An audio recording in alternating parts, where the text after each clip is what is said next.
अंजलि एक गरीब घराने से होती है। उसकी शादी अमीर लड़के ऋषभ से होती है। अमीर घराने में जाने के बाद अंजलि को रोजाना अपनी पसंद के पकवान खाने मिलते हैं। अरे वाह, आज तो मानो मेरी लॉटरी ही लग गई है। ये आलू के सालन, छोले भटूरे, सूजी का हलवा, गुलाब जामुन, रसगुल्ले, पनीर, बटर नान। उफ, इन सबको देखकर तो मेरे मुंह में पानी नहीं, पानी की बाढ़ आ रही है, बाढ़। अंजलि उस खाने पर टूट पड़ती है और झट से सारे पकवान सफा चट कर देती है। तभी वहां उसकी सास सुमित्रा आती है और वो मुंह बनाते हुए अपने आप से कहती है, कैसी लड़की है ये, छी। देखो तो कैसे पागलों की तरह खाना खा रही है। पता नहीं हमारे लल्ला को इसमें क्या दिखा जो उसने इस गरीब और बेवकूफ लड़की से शादी कर ली। हाँ। अरे माँ जी, आप आइए ना, आप भी खाइए। कितनी बेवकूफ हो तुम। अरे सारा खाना चाट गई किसी जंगली बिल्ली की तरह, और खाना खत्म होने पर मुझसे कह रही हो आइए खाइए। बेशरम कहेगी। हाँ। लेकिन माँ जी वो, चुप रहो तुम अब अपने ससुराल में आई हो, और ये कोई ऐसा वैसा ससुराल नहीं है, काफी उसूलों वाला अमीर ससुराल है। तो यहाँ ढंग से रहो। ये तुम्हारे गांव के मैदान नहीं है जो हर वक्त इधर से उधर भागती फिरती रहोगी पागलों की तरह। ठीक है माँ जी, समझ गई। पहले पहले तो सुमित्रा अंजलि का बेहिसाब खाना नजरअंदाज करती है, लेकिन बाद में वो देखती है कि अंजलि दिन रात हर 1 घंटे के बाद कुछ ना कुछ ठूसती ही रहती। अभी 1 घंटे पहले तो इसने 10 के 10 समोसे खाए थे, वो भी तीखी चटनी के साथ, और अभी ये यहाँ बैठकर जलेबियां और आइसक्रीम ठूस रही है। अरे ओ बहू, ये सब क्या नाटक है तुम्हारा? नाटक कहाँ है माँ जी, मैं तो सच में खाना खा रही हूँ। नाटक में तो नकली खाना होता है, ये तो असली खाना है। ओफो, तुम बचपन में सिर के बल गिरी थी क्या कहीं? नहीं तो तुम्हारे दिमाग में जरूर कोई प्रॉब्लम है। अरे अभी 1 घंटे पहले तुमने इतने सारे समोसे खाए थे, और अभी वापस ये आइसक्रीम और जलेबियां खा रही हो तुम। थोड़ा कम खाया करो ना, अभी अभी तो तुम्हारी शादी हुई है।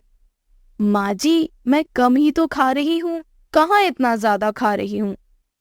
इसे कम खाना कहते हैं क्या? ज्यादा उल्टे जवाब मत दो मुझे, वरना मैं ही तुम्हें उल्टा टांग कर पीटूंगी।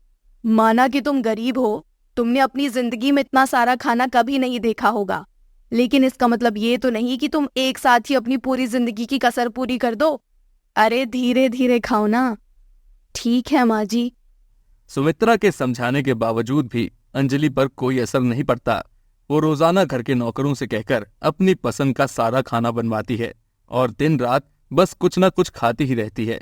सुमित्रा तो अपनी बहू के खाने से 4 दिन में ही परेशान हो जाती है। हे भगवान, ये कौन सी जंगली बहू उठा लाया है मेरा बेटा। अरे बहू, सुबह से लेकर अभी तक तू 10 से 12 बार अलग अलग पकवान खा चुकी है। तुझे कुछ अक्ल वक्कल है या नहीं? बहू, थोड़ा कम खाया कर। ऐसे बेहिसाब खाते रहेगी तो जल्दी ही तेरा वजन बढ़ेगा और तू मोटी हो जाएगी। माँ जी, आप मेरे खाने पीने पर टोका मत कीजिए। माना कि आप मेरी सास हो, लेकिन मैं भी इस घर की बहू हूँ, और मैं चाहे कुछ भी खाऊं पीऊं, वो मेरी मर्जी, मेरा मुंह। आप अपने काम से काम रखिए। हाँ, नालायक कलमुही कहेगी। अंजलि के नॉन स्टॉप खाने के कारण वो 2 हफ्तों में ही मोटी हो जाती है, और जब उसकी मुंह दिखाई के समय सुमित्रा की सहेलियां घर आती हैं, तभी अरे सुमित्रा, तुम्हारी बहू 15 दिनों में गोलगप्पे की तरह कैसे हो गई? हाँ हाँ, शादी के समय तो इसके गाल अंदर थे, अब बाहर आ गए हैं। कितनी मोटी हो गई है तेरी बहू सुमित्रा।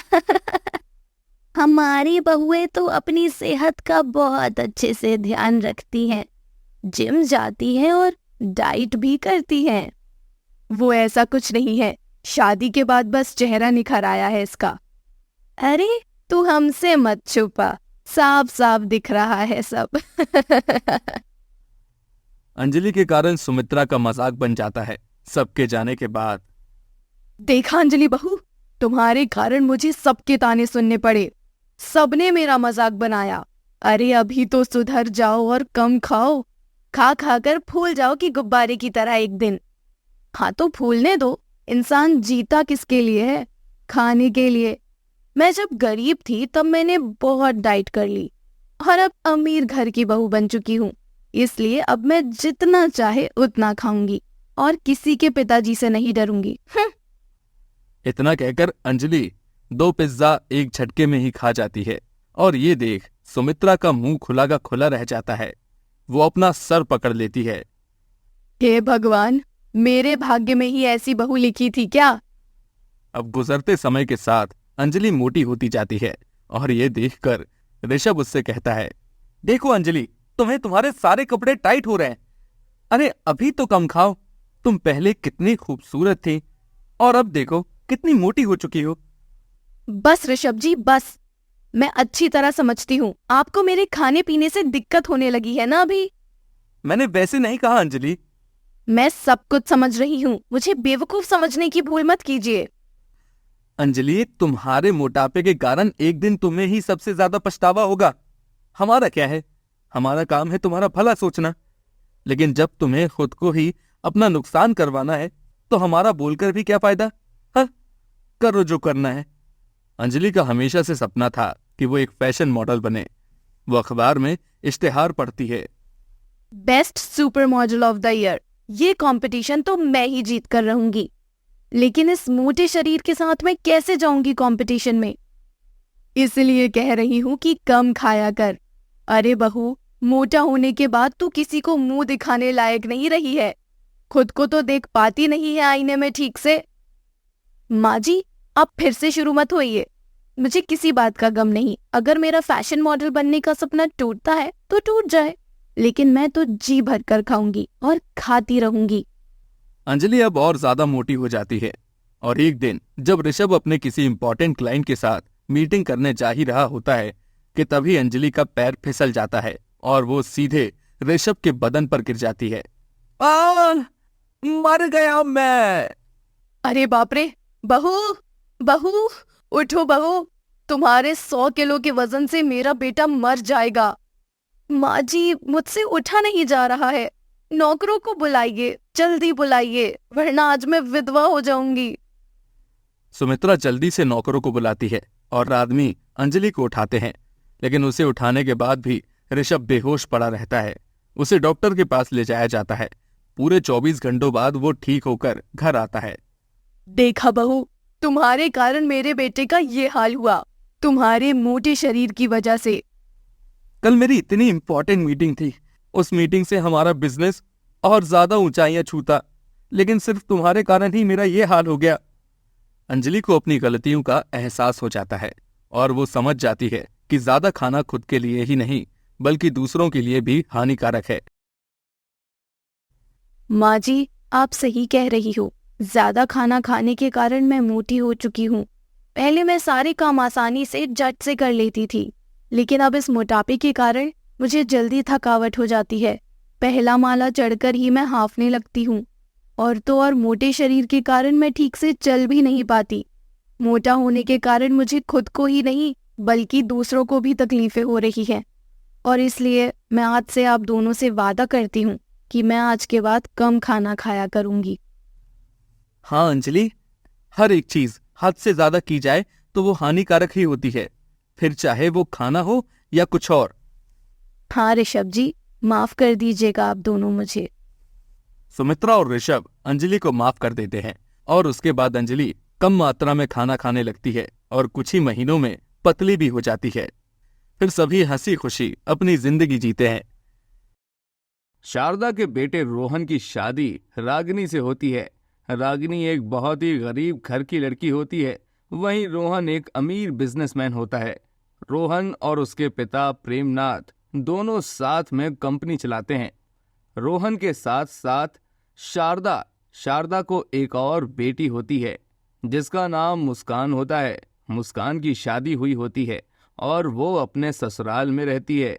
रागिनी रोहन के ऑफिस में काम करने वाली लड़की होती है जिससे उसे प्यार हो जाता है और वो उससे शादी कर लेता है। रागनी बहू, ये लो, ये खानदानी गहने हैं और ये शगुन के लिफाफे, इतने सारे गहने? हाँ रागनी बहू, ये सब तुम्हारे लिए हैं। रोहन का प्यार तुम हो, रोहन की खुशी तुम हो, इसीलिए हम अपनी बहू के श्रृंगार में कोई कमी नहीं छोड़ेंगे। आखिरकार तुम मित्तल खानदान की बहू जो हो। आपका बहुत बहुत धन्यवाद माँ जी, इन गहनों के लिए और मुझे इतना प्यार देने के लिए। पापा जी, रोहन, धन्यवाद मुझ गरीब को झोपड़ी से महल में लाने के लिए। रागिनी, तुम गरीब नहीं हो, तुम दिल की कितनी अमीर हो, ये मैं और हम सब बहुत अच्छे से जानते हैं। ये घर तुम्हारा ससुराल नहीं, ये तुम्हारा अपना घर है रागिनी। तुम इस घर की बहू नहीं, बेटी हो बेटा। धन्यवाद पापा जी। रागिनी और रोहन की रिसेप्शन पार्टी में भी रागिनी बहुत महंगे ड्रेस पहनती है और महंगे महंगे गहने भी पहनती है। रागिनी की दुनिया पूरी तरह से बदल चुकी थी। अब वो गरीब से अमीर बन चुकी थी, लेकिन धीरे धीरे शारदा की गरीब बहू रागिनी की मासूमियत लालच में बदलने लगती है।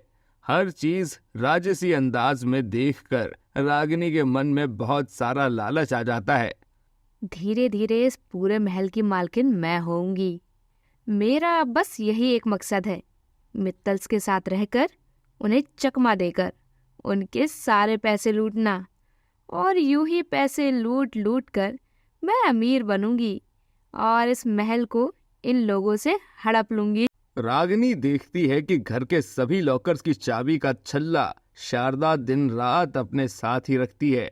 एक दिन जब वो दोपहर में सो रही होती है, तभी रागिनी चालाकी से उसके कमरे में घुस जाती है और उसकी चाबी को चुराकर वो घर के सभी लॉकर से सारे पैसे और गहने चुरा लेती है और फिर चाबी को घर की नौकरानी गुलाबों के छोले में डाल देती है।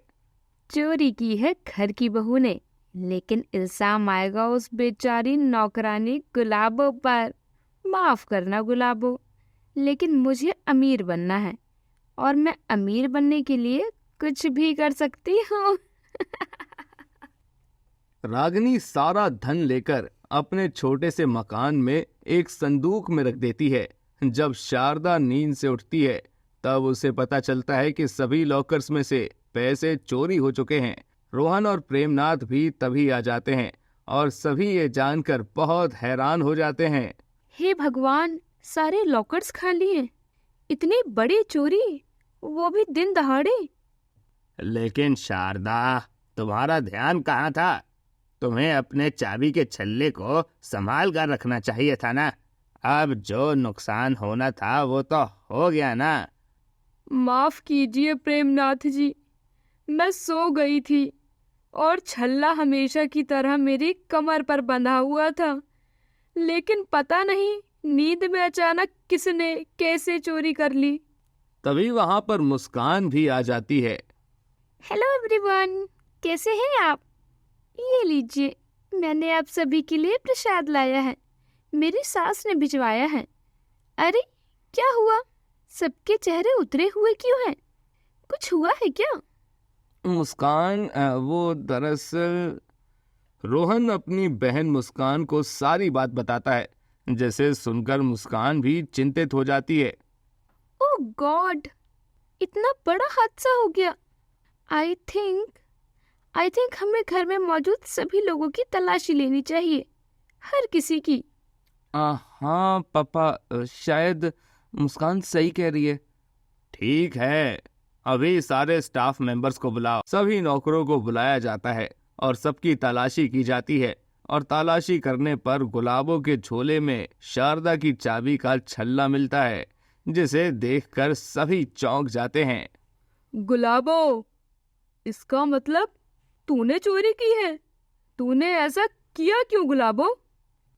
नहीं बड़ी मालकिन, मैंने चोरी नहीं की है, मैं सच कहती हूँ, मेरा यकीन करिए, माता रानी की कसम, मैंने चोरी नहीं की है।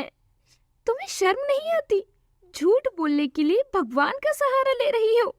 मुझे तो लगा कि तुम एक बहुत ही ईमानदार और वफादार नौकर हो गुलाबो, लेकिन तुम्हारा असली रूप ये है, ये मैंने कभी नहीं सोचा था।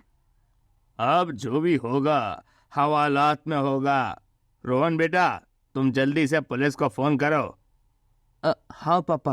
मेरा विश्वास कीजिए बड़े मालिक, मैंने कोई चोरी नहीं की है। मुझे सच में नहीं पता ये चाबी का छल्ला मेरे पास कैसे आ गया। मेरा विश्वास कीजिए, मैंने कोई चोरी नहीं की है।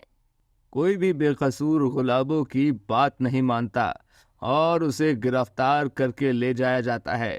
रागिनी दिन ब दिन यूं ही घर में से छोटे मोटे कीमती सामान को चुराकर अपने घर ले जाती, फिर चाहे वो कोई भी महंगा बर्तन हो या फिर कोई महंगा शो पीस। रागिनी की इन हरकतों के बारे में किसी को भी कुछ नहीं पता होता। एक दिन उसे पता चलता है कि उनके घर में एक रूम है जिसमें दीवार के पीछे एक और रूम है जिसमें ढेर सारे गहने रखे हुए हैं। रागिनी उस रूम में जाती है और वो वहां पर हर तरफ गहने फैले हुए देखती है। हाय हाय हाय हाय, हर तरफ गहने ही गहने। मेरी तो किस्मत की चमक उठी है। धन्यवाद भगवान जी, आपका लाख लाख धन्यवाद। मैं जानती हूँ कि आप भी मेरा इन सब में साथ दे रहे हो, क्योंकि मैं कुछ गलत थोड़ी ना कर रही हूँ। खुद के बारे में सोचना गलत थोड़ी ना होता है। रागिनी, देख क्या रही है?